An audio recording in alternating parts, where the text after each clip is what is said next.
நாம் சேர்ந்து போகலாம். பூங்கொத்தை போலவே முகம் வைத்து வாழலாம்.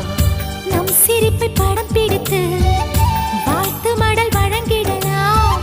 நூற்றாண்டை தாண்டியும் நம் பெயர் நாளை நிலைத்திடலாமே.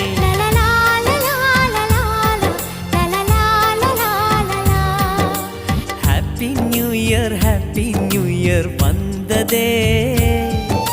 அன்பை சொல்லி ஆசையுள்ளம் துள்ளுதே.